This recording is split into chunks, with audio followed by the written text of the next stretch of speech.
I have to make sure I'm in tune. How's that going? Keith, you're here to record? Yes, yes. Okay, terrific, terrific. Timothy, is it just you and me? Somebody else came and went, I guess, suppose. Anyway, let me go on this, and I guess, well, Keith, are you participating, or you're just overseeing this? No, I can participate. Okay, okay, okay. Well, the three of us, it's a nice little crew. Let me, all right, explain a little bit about myself.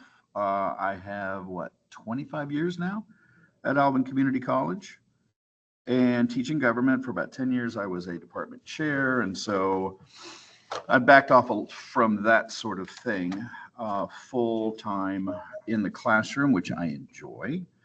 I find it very invigorating. I think my job a lot more than some of the folks that I know that went into law and other things, but of course they're making the big bucks. But anywho, all right, so does a focus on grading inhibit learning? I have become increasingly suspicious or concerned, I suppose, and it's always been this way, that the more individuals focus on students especially. Oh, we got some more folks coming in. Hello. At some point, I'm going to stop and maybe get some feedback from people, and so everybody can introduce themselves. But let me just kind of give you a general hint about what I'm trying to get at here. I think the more that students focus on grades, getting the grades, the less they acquire the necessary information. And I think beyond that, for any of you who have kids or have had kids or, watch them go through K through 12, especially if it was a public situation, has a lifetime of grading and all the pressures associated with it made our incoming students resistant to learning. So it's not just I'm grading in our classroom. I think it's the entire culture associated with this.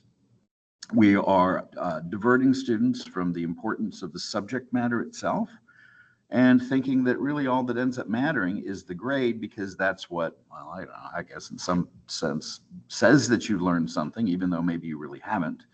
And of course, the converse can be true.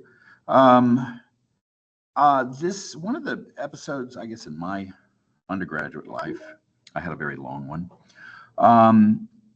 from, I think his first name was Daniel Yost, U of H philosophy professor. That's what I got my undergraduate in. And want to learn how to write, reason, things like that, the whole critical thinking stuff. I think it was a very useful undergrad to have. Did you get your A? I took 2 different classes with him, and I aced them up until the final, and then I went down to an A minus. And both times I kind of went into his office, and I kind of asked this question, and it was kind of, sort of disappointing. Like the only reason you're here right now is because you lost your A. Did you get it? Because that's what everybody wants. Most of the folks that were there really were there to go to law school, which again, philosophy is good training for that. It's not the most difficult thing in the world, but it is rigorous. I think a lot of the students that were there, they were into the rigor. They didn't want something that was easy. And so there were, a lot of A's, A minuses, B pluses that were thrown around, but I think they were mostly earned. But what this question kind of got at was, okay, are you here to discuss the sorts of things we talked about in class, so you can learn this more? Or are you just looking at this tangible evaluation of it? Now, there's a caveat I want to mention right here, because obviously half of what we do at ACC, skilled occupations, that's a different thing. And I always mention this too in my classes when I'll compare, again, government. If I wasn't upfront about that, I teach the 2305 and the 2306, the 2 required government classes. The state of Texas has this take. Now, people are taking it again because it's part of the core curriculum. It's what we're supposed to do. What they're supposed to take, what guarantees my job. But skilled occupations, nursing, things like that, you're going into that largely because you want that. You don't accidentally fall into a nursing class. And there is a set of expectations that, people are going to be motivated, students are going to be motivated. And again, we want to make sure that you have at least a minimum degree of skills in order to go forward. What we're doing, or at least me and other folks that are doing the, academic side, quote unquote. Hold on, let me change this little thing around here real quick. All right, a university education, which of course, universally educated, broad, well-rounded education, not limited to a specific field of knowledge. or profession, but instead encompasses a wide range of knowledge, skills, experiences, and the purpose of the core curriculum is to, promote that. When people want to know, well, why it is I have to take the math and the English and the art appreciation and all the rest of that. Well, you need to know a little bit about everything if you're going to, be able to prepare life and go, in whatever directions that might open themselves up to you. Now, the core curriculum is also something that is required. And this is kind of where problems, I believe, start, because students will approach this as something that is required. And if something is required, then one of the things I think they're going to consider doing, and I'm considering myself too, I was part of this also. I think y'all were too, perhaps. You focus primarily on the grade. And is that counterproductive? I'm thinking for my subject, government, it is. Whether this is true for other required parts of the core curriculum, if that's not redundant, that would be, I think, up for others to determine for themselves. Now, just to throw this out, and I always like the fact that my profession, my degree, is mentioned in the Texas Declaration of Independence.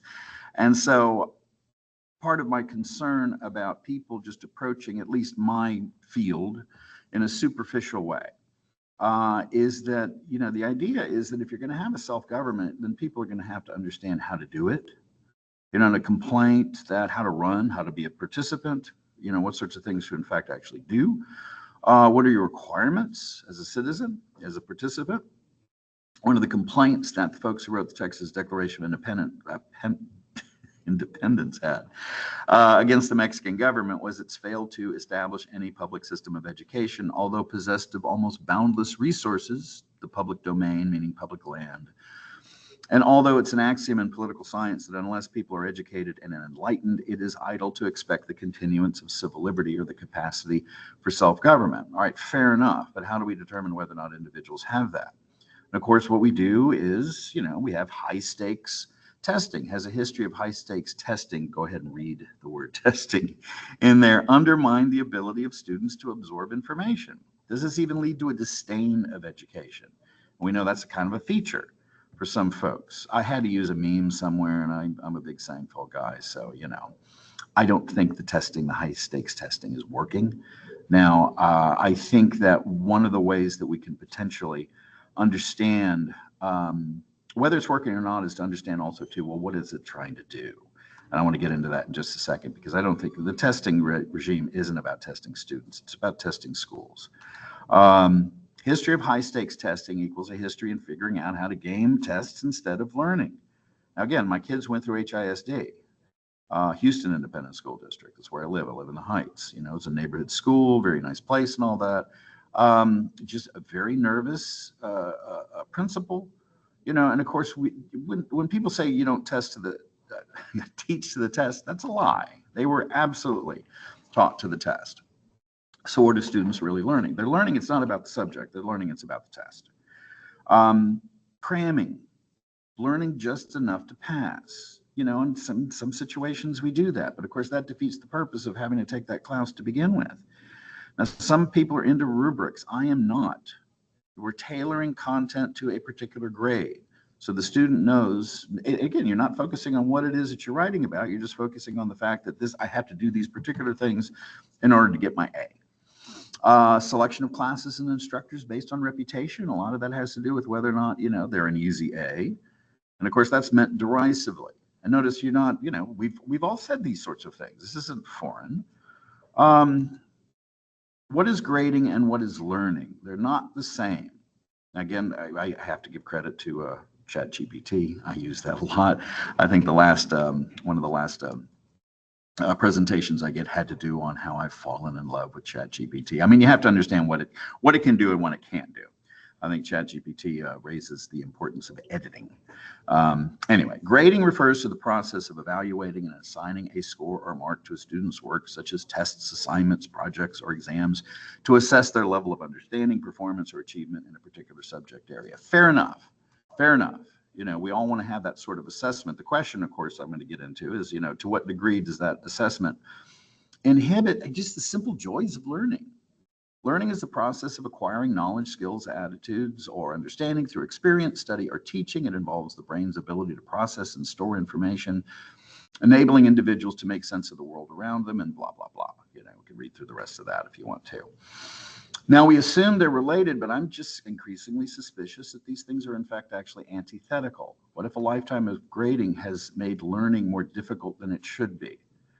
Now, here, let me open this up for some questions. Now, all of you all have skills of some sort that, let's say, go beyond what you're doing here, you know, your hobbies or whatnot. What are you best at? And was it something you learned by being graded by someone else? How did you learn it? Did you learn it on your own? I mean, when I was a kid, I started just on my own, kind of dinking around on the guitar, and eventually I fell into bands and whatnot. And, you know, it's something, it's a skill you can always improve. I've never taken a class. I mean, I'll look at some sort of tutorials or things here and there. My kids have done this sort of thing too. One of them decided they wanted to, you know, start skydiving when he was 18. You know, he wasn't a particularly good student in terms of grades, but he's learned all sorts of things on their own. Does anybody want to offer something that you all are good at, that you were never graded for, but you just enjoyed it, you explored it on your own?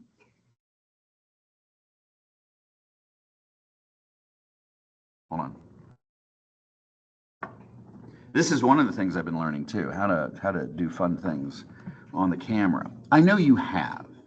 And if you want to offer something and how you learned this. Now, grading is ubiquitous, as we know. I'm sorry? This is Erin McKenzie in Hello. the science department. I don't know if I'm necessarily really good at anything. Like, I don't know if that, but I will tell you, like, the stuff that I've learned is I learn by playing around with it, if that makes any sense. Like Blackboard, you know, Ultra and things like that that are new to me. I learn best by actually just trying to figure it out myself, like playing around with it and learning, doing it that way. You have twice used a word that I think we should really embrace. Do you know what word I'm referring to? Play. No, I do not. Play. Because you Yeah. played with it. And if you're playing with something, what do we equate playing with? Enjoyment, right? Yes. Tinkering If you're around with playing it. with something, I'm sorry? Tinkering around with something. Tinkering around with it. That's just as good. I don't think my, hold on a second. My volume is not as high as it should be. Yeah. I mean, and you know, I'm glad you mentioned that too, because one thing I want to get into in a bit in some of the slides coming up is that, you know, kids like learning. Okay, what kids don't like is the whole high stakes testing environment. And I think that at some point your brain kind of draws a relationship between the high stakes environment and the subjects that you're learning in that environment. You start to have a repulsion towards those things like math. I'm thinking especially things like math, people that have anxiety about math. You know, I don't think that anxiety is something that was innate. I think it's something that's built up over time. Now, given to what you said about, you know, figuring out Ultra, Blackboard, whatever, because you're kind of playing around with it, my kids were like that with the little, you know, games on their devices. Do y'all remember Angry Birds? Did y'all ever play Angry Birds? Anybody there? Oh, yeah. I did. I know you did. Did you know that there were all sorts of funky things you could do with those birds when they were flying around? Because I didn't. My kids showed me, you know, and they're like 6 or 7. I mean, it's like they had this innate understanding that there is this relationship between the touchscreen, all the different sorts of things you can do with that touchscreen, and what it will do to the birds. I'm like, oh my God. I mean, this splits into 3. If you hit it, you know, starts spinning around, it goes backwards, it does all this stuff. They learned it on their own.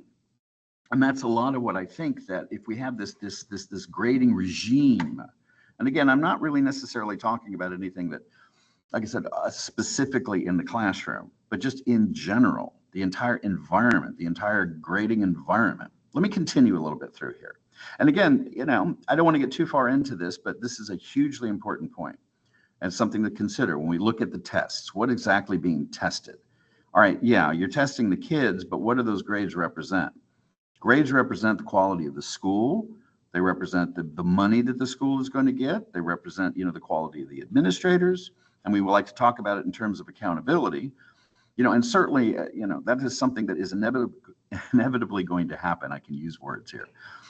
In any kind of governmental environment, we have to keep in mind that we are a governmental agency. We collect tax dollars because the state allows us to do that. We're teaching, we're enforcing, education policy, education code. We're following that sort of thing. Education is the #1 area of expenditure in the state of Texas. A lot of different people want to have access to some of that stuff, like private folks right now. But it's appropriate for there to be questions asked and received about accountability. Now, is this, so this is something we have to deal with. Whether the high stakes tests is something that's appropriate to do it, there's more and more questions being asked about that, way above my pay grade over in the state legislature. Now, a few other things leading to this. All right, when did schools start giving grades? This was the story I got from this little why the 100-point grading scale is a stacked deck. Again, there's a lot of criticism about grading itself. I'm not getting into that. Grades are a staple of American education, but they're fairly modern invention. The earliest formal grading emerged in 1785 when Yale University began stratifying grades. And again, they'd already been around, I think, for about 100 years or so. Into 4 groups: the best, second best, less good, and worse. I would like to consider myself less good. Well, maybe second best. Certainly not. Can you imagine being, labeled worse? I mean, again, that's one of the things that we do also with grades. I mean, some students go around with this idea that, the grades are low, so I must not be able to learn. So has an increased focus on testing in K through 12 improved the abilities of the students we receive? We've been doing the testing for an awfully long time.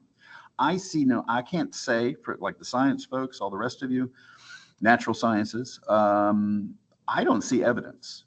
Now, one of the things I like to do on a regular basis, when I remind students in my classes, dual credit and also here, you've been taught this stuff before.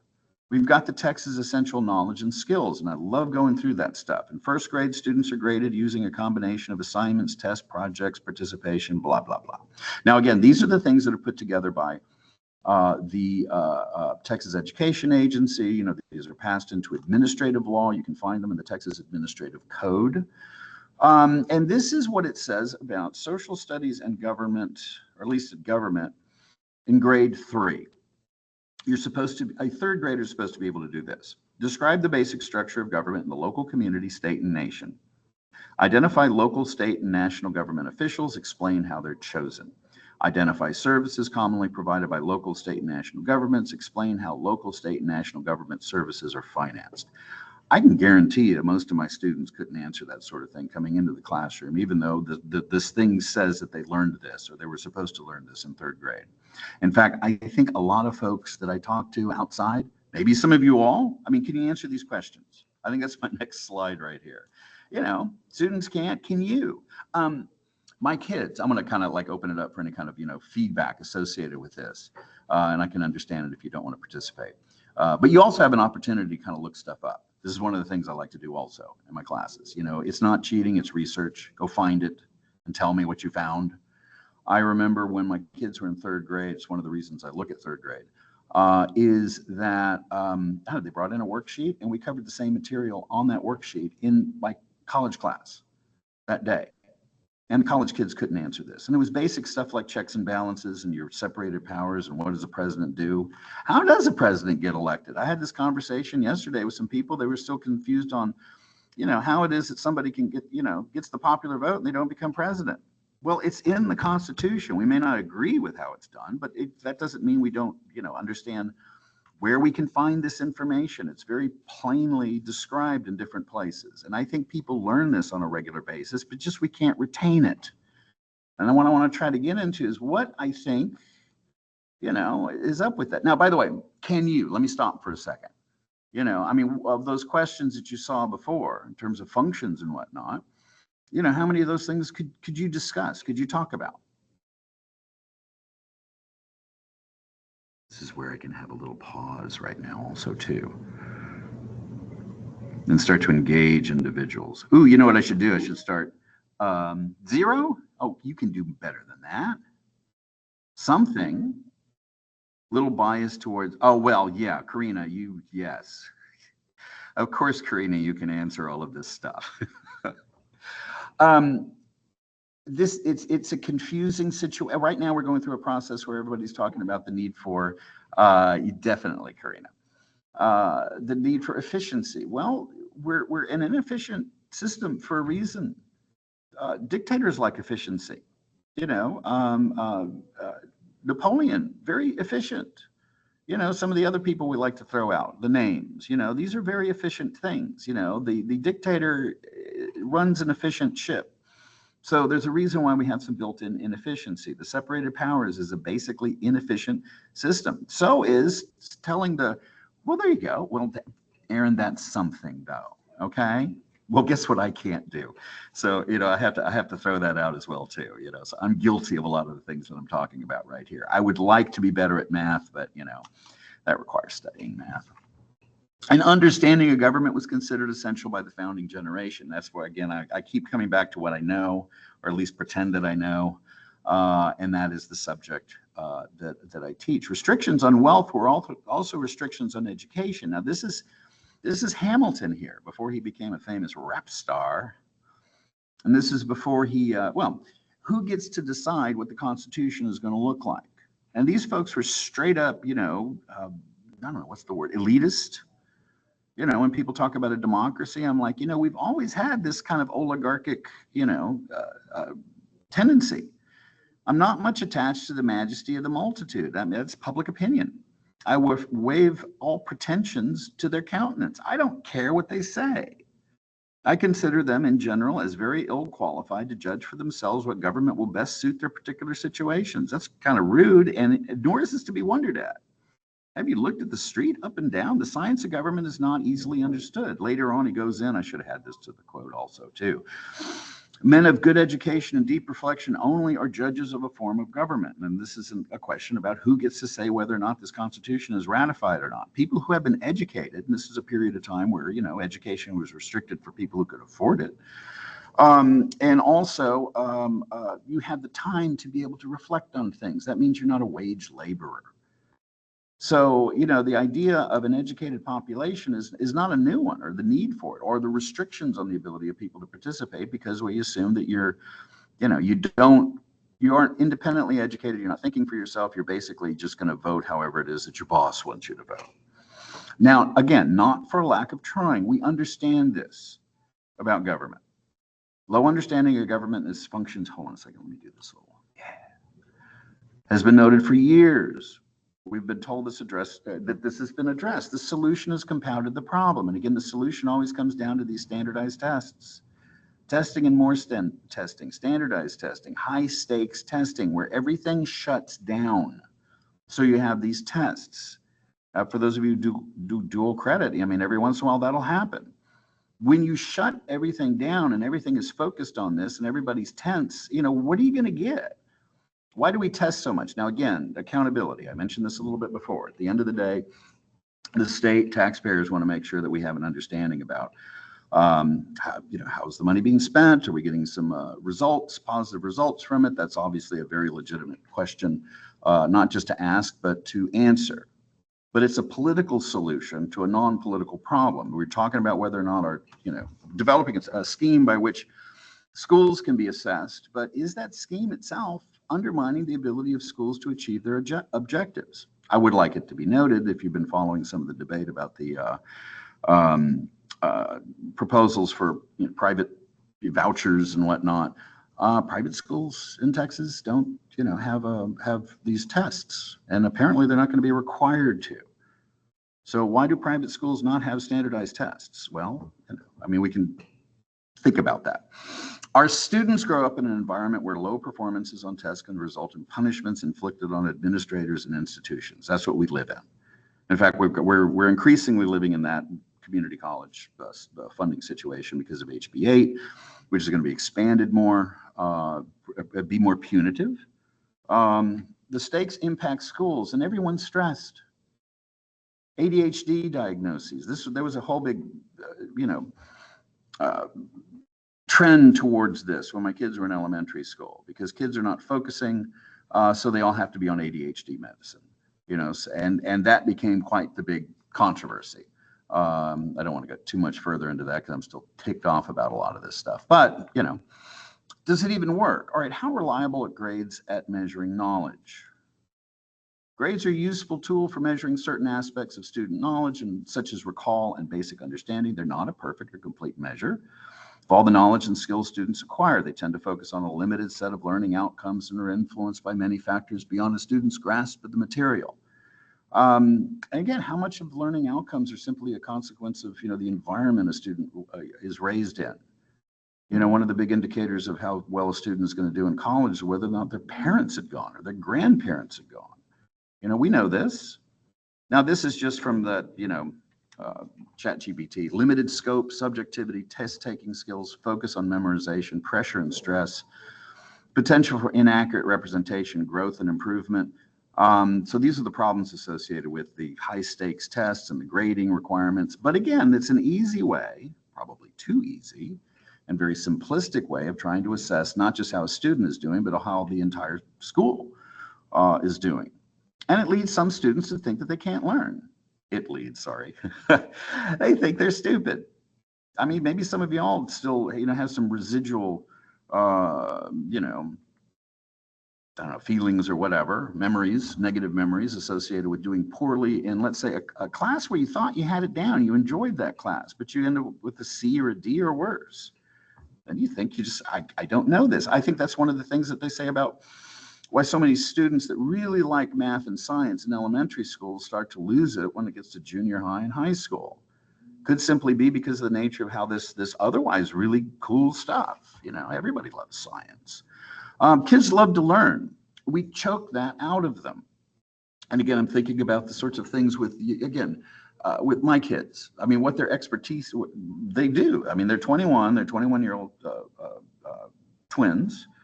I mentioned one skydives, so he knows all about that. Never took a class. I mean, high school class, obviously there's a lot of training that happens there because if you make mistakes, it could be fatal.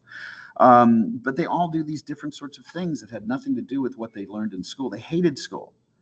They're just now in the process where they're kind of getting back into the community college environment. So reminding themselves that, yes, I can learn things, Sorry, just so you know, I'm at Manville.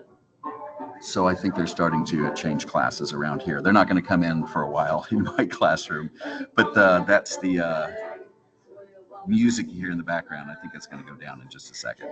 All right, so why do we grade? I mentioned this before, and I said I was going to come back to it. Are we evaluating students or are we evaluating schools? It's primarily about schools. Now, our property tax, if we think about all the brouhaha about property taxes, well, I don't want to get into the issues associated with how the state of Texas collects revenue, but we know that most of ours comes from property taxes, or a big chunk of it. Both the independent school district and the community college districts is tied into property values. Education is the #1 spending area in Texas, and of course, there's going to be a lot of expenditures. Man, that's loud. I hope y'all can hear me. I like the song. I think it might be some kind of Beyonce thing. I'm not quite sure.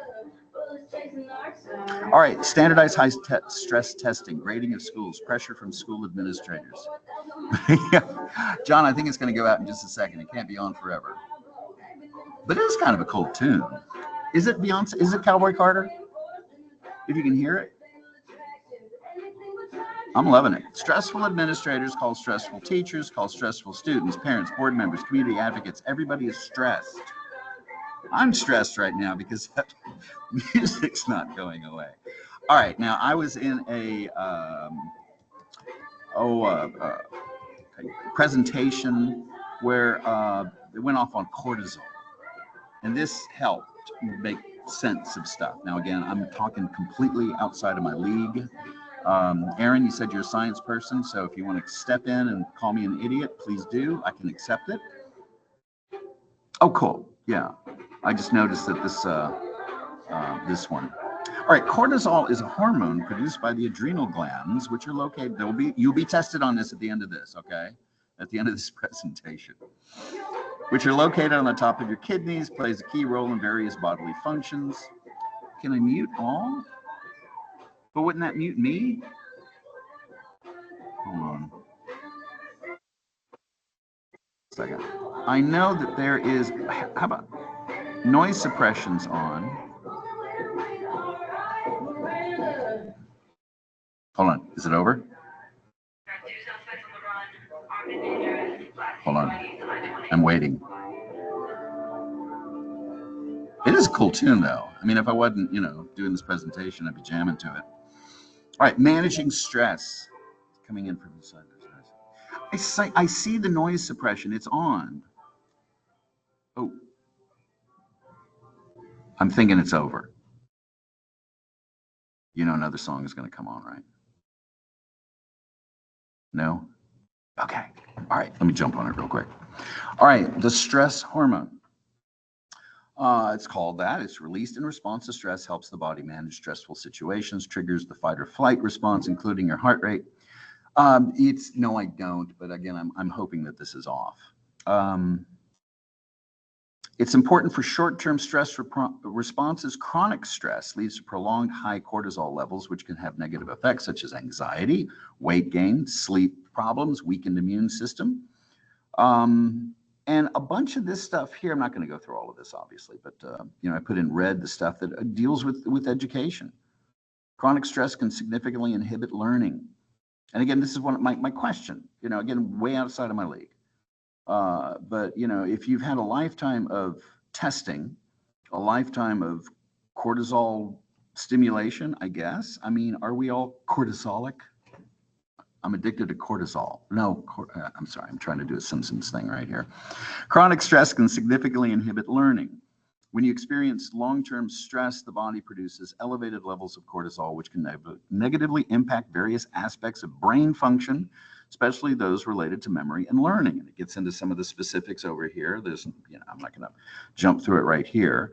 But yeah, I mean, the more cortisol, I'd like to see empirical proof of this, but it seems to me if our students have been dealing with stress since first grade, they're going to have that. Now, the good news is you've got some other hormones. You got the joy hormones, dopamine, serotonin, endorphins, oxytocin, which I was a little bit surprised in. And I don't have anything specifically about any of those, but you can obviously look these things up. But these are the sorts of things, the joy stuff, if you're happy about, play. And I'm so glad. I think, Aaron, that was you who mentioned that about, playing around with Blackboard or whatever. And that's a terrific way to learn. And again, if you're playing, that implies joy. And I really do think that, if you have some sense of joy in achieving something on your own, as you decide to do it, you can hopefully we can retain information. We can kind of go back and kind of undo what I think is a lot of damage that's happened to kids over the course of their lives. The positive reinforcement, sense of achievement, small manageable tasks. That's the way I kind of structure everything. I don't have one huge test, that defines whether or not you're going to pass or fail. All sorts of small things. Humor, availability. And again, people love to learn things. Is there a way you can kind of tap into that? One of the things I try to do in class as much as possible is kind of tie in what we discuss with the sorts of things that you see. I think students are going to probably be coming in at some point. There's never been an easier time to educate yourself and obtain information. That's part of the good news as well, too. This thing, how we're communicating right here. I mean, we know that this is very recent stuff. The ease of accessing all sorts of information about, what particular laws are in place. That thing that I got to you about what's required, grade 3 for government, Texas Essential Knowledge and Skills. I'm about 4 or 5 clicks from finding that, and I could get it for the rest of y'all. It's not difficult to find. There's so much that's not difficult to find. And that's a lot of what I try to do with my classes. So my solution, low stakes testing. One thing I kind of tapped into, a few years ago when we started doing those assessments, when we have the periodic, review of, FERPA or whatever, and you have those little kind of funky little tests that you can take again until you get it down. I like those little things because I do find that I will retain information from that. And I don't care about grades.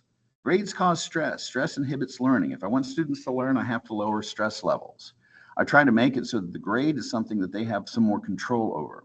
Stress can result from knowing you only have one chance to pass a class or pass a test. I should say test or quiz right here, not so much the class, because you can always take them. But I do that with quizzes and tests too. I reward labor. It's okay if you're not an innately good test taker. We like the idea that we reward labor anyway. Some people can't take tests or quizzes well, so you'd want to take it again, go for it. what are you going to do? You're going to study for it again. You're going to take it again, and maybe you're going to pass this time. And maybe by doing it the 2, 3, 4, 5 times, something is going to stick at some point. Who knows what that might be? Maybe something that you can pull out at some point, when you see that, you have a question about how the president gets elected. Some stuff that, again, you've been taught over and over and over again. Anyone in my classes can work to get an A. Even if you don't think you're smart. I use open-ended assignments. I encourage self-mastery. Sometimes I'm not the person who can give you the best grade. Sometimes you have to grade yourself. You have to figure out for yourself whether or not the governing system makes sense to you. The political process makes sense to you. How you can be involved in an election or whatnot makes sense to you. Encourage exploration. I'll have some quizzes that, you have, 4 or 5 hours to take it, and I'm like, okay, here's a question. By the way, follow this link. This is going to take you to a place online where you can find the answer. And it might be like US code or a Supreme Court case or something like that. So while you're looking that stuff up, you also figure out, where can I find other information that might be useful for me sometime in the future? Because things are, on my subject, things change all the time. And if you follow the news, you know exactly what I'm talking about. There's no need to memorize my material. You can find out how to find it out. Know where to look it up. There's too much information to memorize. So just know where you can find it. Where can that information be obtained? Code of ordinances. Again, information associated with how community colleges run. You can find the laws that govern that stuff. Now, here's one thing, and I have to apologize to some folks who might be administrative here. How does this impact things like grade distributions? I don't care. If you want to work to get an A, that's fine. If you want to work to get a B, if you don't care, that's that. I think that is something that the student should focus on primarily, how well they do. I just kind of teach the class and let grades fall the way that they do.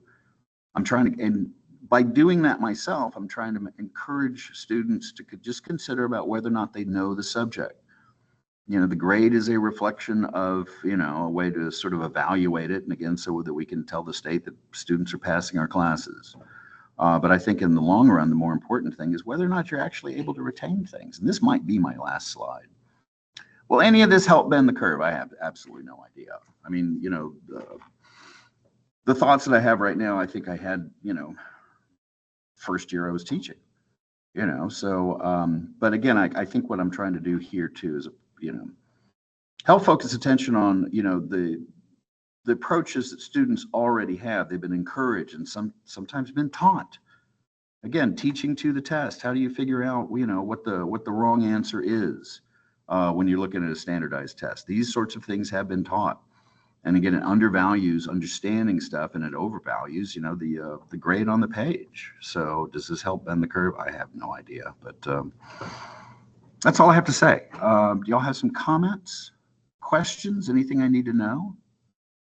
So I'm curious about how anything has changed with the 16 weeks to 8 weeks. With the 16-week structure, felt very good about giving those multiple opportunities. But now I'm finding in 8 weeks that there's just not time for them to simultaneously try and take the exam that they just took and then also prepare for the next exam. I haven't found that. I just, not just 8 week. I do the same basic class or grade things in all of my classes, even like the little, 3 week, 2 week, whatever those classes are. Now, what do you teach? Math. That, math could very well be an outlier. Because, I remember being a kid, and one of the things I needed in order to understand math was just to steep into it, It's like I couldn't force myself to understand stuff. It was just like there had to be that aha moment, where I'm like, oh, that's what an exponent is, right? That's why x equals 2, and yesterday x equaled 0. It took a while for me to figure that sort of thing out. I can't answer that question for you. And that's why I'm saying that, what I'm presenting right here is, mostly what I've thought for myself and how I approach my particular subject matter. And it's going to vary depending upon where it is. But I just deal with it. I know the decision to have so many 8 week classes is, again, primarily a financial decision. You know, and those decisions have to be made. I mean, we're an institution. We have to demonstrate that we're viable, you know, financially viable. The decision about 8 weeks and all the rest of that is outside of my pay grade. So, but I find that with my students, I can get them to do the work in a compressed schedule, with the idea too that they have less, you know, fewer things on the outside going on because of that. I don't know. Does that make sense to you? Yeah, I guess maybe with your subject material, they don't necessarily need to have mastered, say, the first exam material before the second exam. No. Yeah, You can and take them so separately. yeah, that's what I kind of run There you into go. with There math, you because they really need to get the first stuff down. And you know, if they're trying to still learn that, then they're totally sunk for the next in sequence. Yeah, yeah. Is Aaron, is it the same with science? Do you think? Natural sciences? Yes, and yeah, I was gonna. So for me, I hate standardized testing like with a passion, and so, and I really don't like testing in general. But at the same time, with our classes, like the ones that I teach, you know, they're prerequisites to nursing. Most of our students are trying to get into nursing school, right? Or some other type of allied health program, and so it makes it a bit of a challenge for me personally because it's one of those things that, you know, for our classes, you work hard and you either know the material or you don't know the material. And it's so highly competitive to get into these allied health programs that, you know what I mean? And I'm a big component of learning, but at the same time, I know that if they do get into these programs, they're going to have to take like an NCLEX test, or they're going to have to take a board exam, and they need to be prepared for that level of stress going in taking an exam like that. And I'm not one that likes to implement stress on my students at all. And so so that's where I struggle. And so our exams are pretty high stake exams. And so like for those who get an A in physiology or an A in micro, well, they got an A, and they know the material based upon their ability to test, which again, I don't think that testing necessarily determines your ability to be able to do something or learn, because I wasn't a good test taker. I have a daughter at College Station who is not a good test taker either. And so we have to work extra hard in order to do well in school. And so so those are kind of my, you know, that's kind of where I'm at with the science courses. It becomes a challenge to me as to how, you know, because I have no problem with saying, okay, we're going to give you a test and let you take this test over and over again until you have the material has sunk in. But at the same time, you know, they're not going to be able to do that if they get into the medical field. That's why I had that caveat early on, especially with the skilled professions and also the ones where there is a testing regime that they're going to enter into at some point. So yeah, and math and nursing, I know that there was this question that was raised. Was it a year or two ago? Like, are we being honest enough with students, those that want to be nurses, and I think that's about a third of the students that we have, whether you're going to be able to do it? You know, you don't want to spend a year taking these preliminary classes and then you find out that I don't have the skills. Let's find it out right away. So again, what I'm trying to acknowledge is, let's say, the pervasiveness of a testing regime, and also understand that there's some areas where it makes sense and other areas where I think it just doesn't. You know, with mine, I mean, again, an advantage, and this is a major advantage, y'all. You know, I'm not teaching something that is required for the next level. Economics, you know, is you know, I'm in the government and economics field, you know, but learning the first year economics is going to be very important for being able to do in the second year and the third year. This is just general information I'm providing. And this could help individuals if they choose that they want to do a political science major, you know, or think about things like law school, you know, because we cover law, not just lawmaking, but again, you know, the nature of the different sorts of administrative law, case law, all the rest of that stuff. We'll cover that, but not in a way that is, oh, I don't know, what's the word I'm looking for? Maybe necessary for, you know, your future, you know, and again, one section doesn't rest on another one. I could provide this information in any kind of order, but that's just kind of the nature of the beast. And it might be the case for some other ones. I'm not quite sure. So that's why I'm saying what I'm saying here. I'm offering primarily with myself, but I think anything that lowers stress, is necessary. But again, we live in the real world. So there are situations, stressful situations, students are going to be in any other classes. And I think that's part of why we get the big bucks. So we can figure out what best works for the particular students and the particular subject matter that we teach. That was long-winded, and I apologize for it.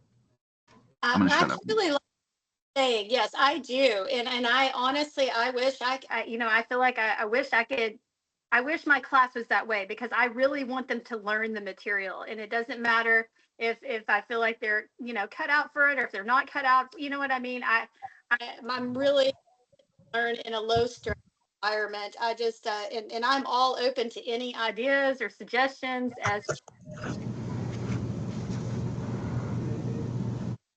kind of where I'm, like I said, it just all keeps coming back to how can I make something like that work in our classes when the classes we happen to teach. And I really wish, honestly, that everybody would go with the approach and of learning rather than testing. And yeah, that's that. But I really like what you're doing. Thank you.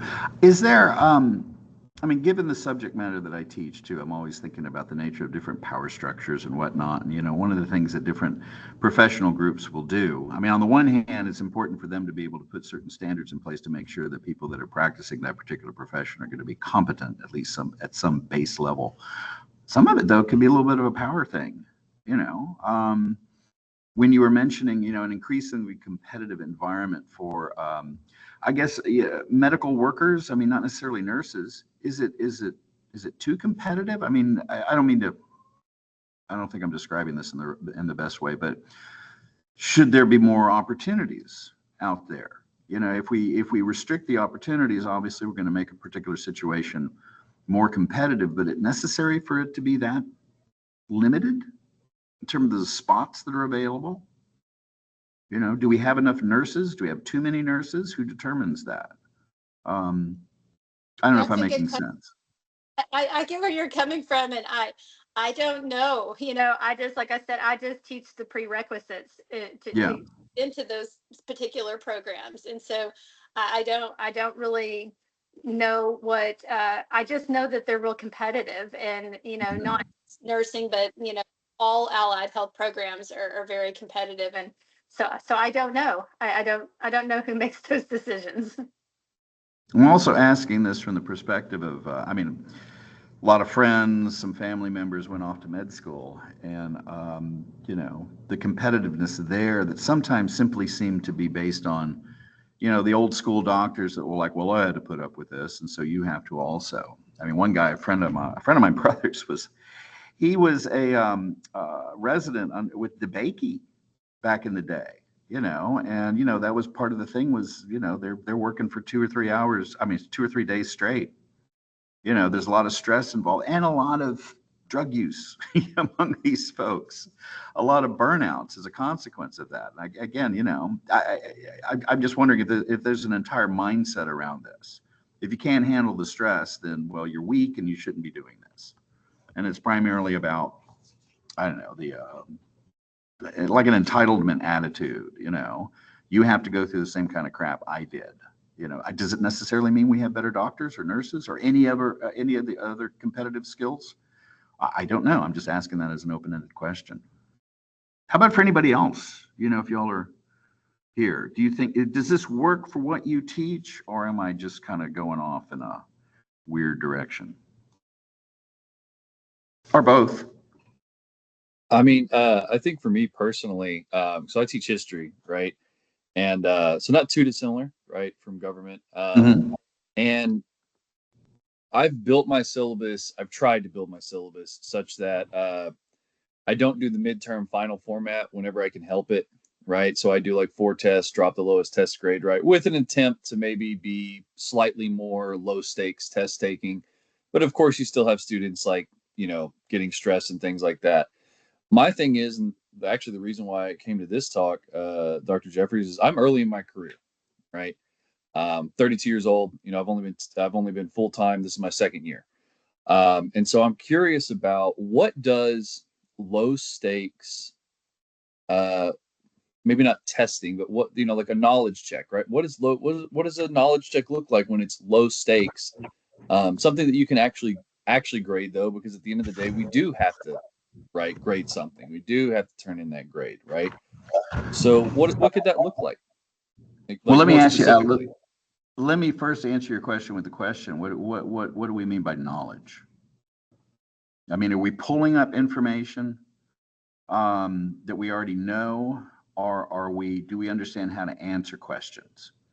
Because with what I teach, and I guess it depends too on with history, how contemporary some of the stuff is, and of course people rethink history all the time as well. You find new stuff. I imagine this is an interesting time to study history, because all the things that is it LIDAR we're finding out about where roads were and all of that, and the DNA evidence. We're finding out. Well, we thought they were Anglo-Saxons, but maybe they weren't. But what are the questions? And where can I get answers to it? We have, again, a new president. We have a new Congress. New legislative session. There's some things that are brought up that are brand new. Well, there's a lot of stuff that's brand new right now.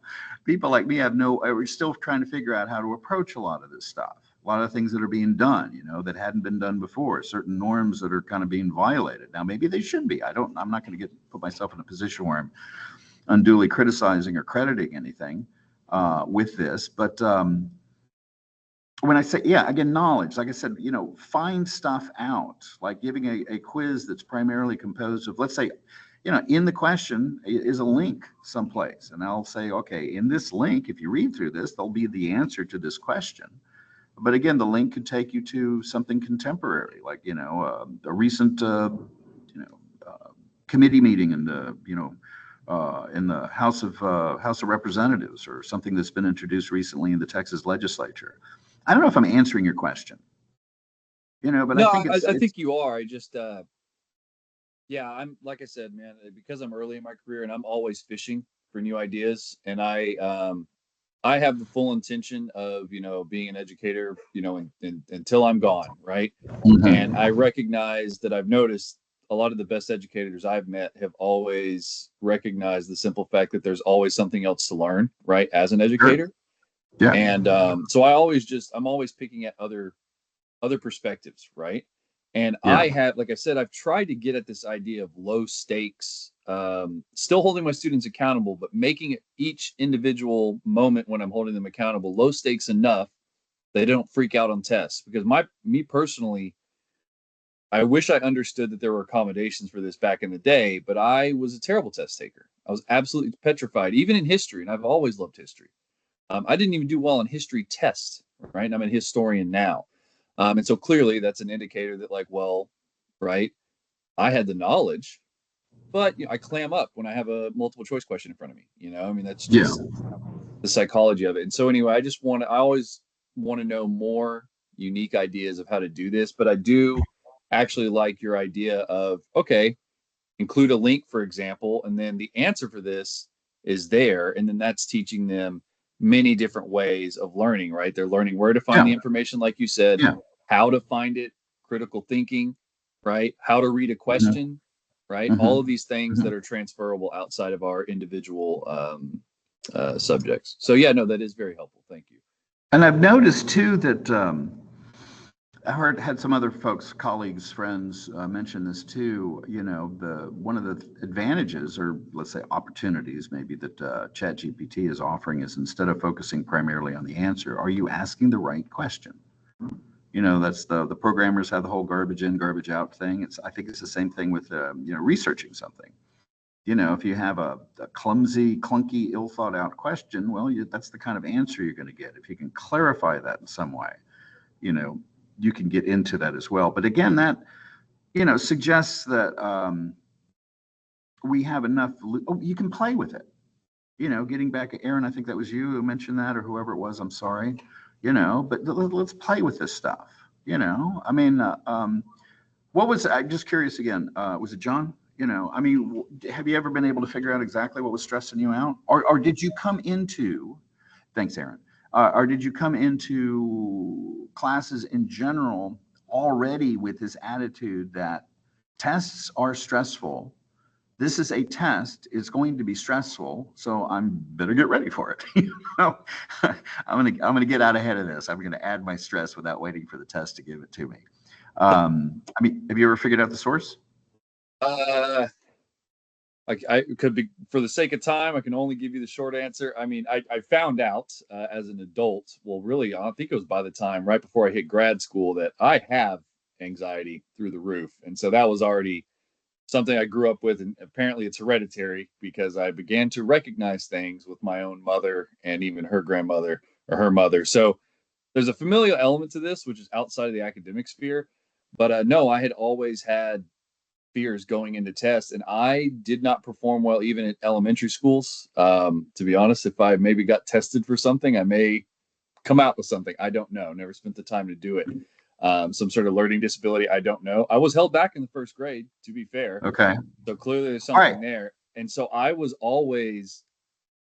not a good student when I was very young, and I was extremely afraid, and that compounded. And honestly, when I actually went to ACC, my first semester was the first time I ever got all A's, and I realized, hey, I'm capable. And then there was a shift at that point, to be fair. But yeah, all through K through 12, I was absolutely terrified of every single test I ever went into, regardless of what it was. And that has directly impacted how I try to build my tests and teach to this day. What impact did having to take first grade again have on you? Primarily embarrassment. Yes. Frankly, just embarrassment. How on earth are you going to be able to teach college if you know, had to take first grade again? That's a great story, by the way. You know, Yeah, I don't say it much. I don't tell it much, but you should. yeah, I think you should.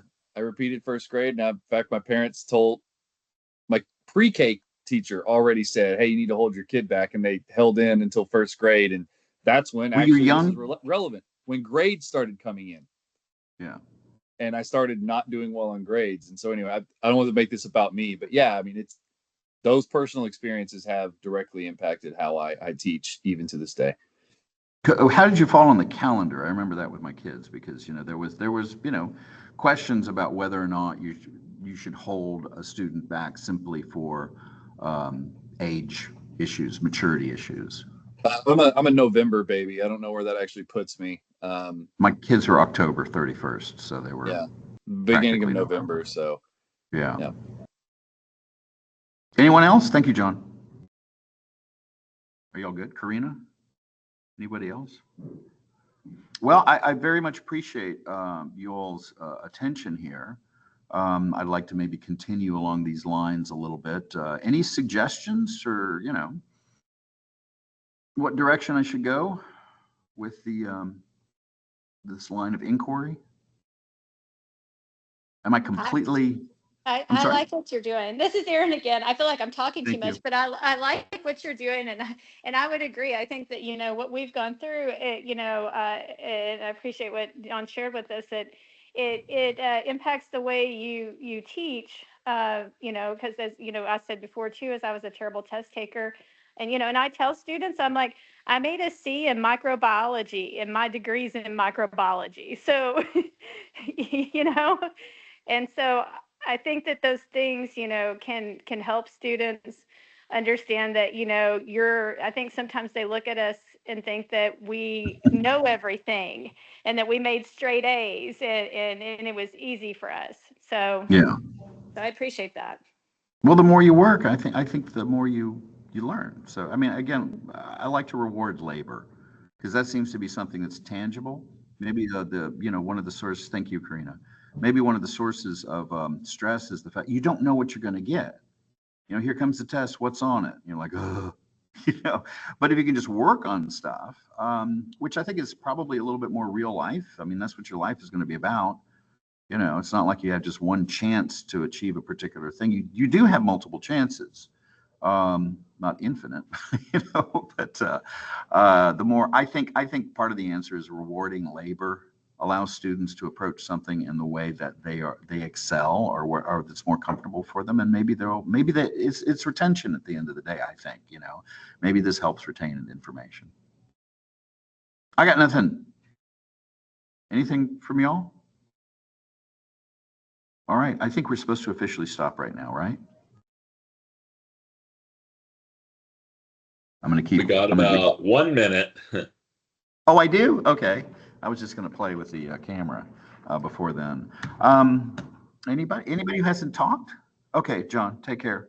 And I have to apologize. Karina, you're giving a presentation. Are you gone? Karina might be gone, but I think she's good. She was kind enough to switch with me because she, let's see, my class here at Manville is about to start, and so I'm not going to be able to listen to hers, but if y'all would like to pop over and listen to Karina, I'm sure you will enjoy yourselves. Okay, I think I'm done. Thank you all very much. Thank you, Kevin. You're welcome.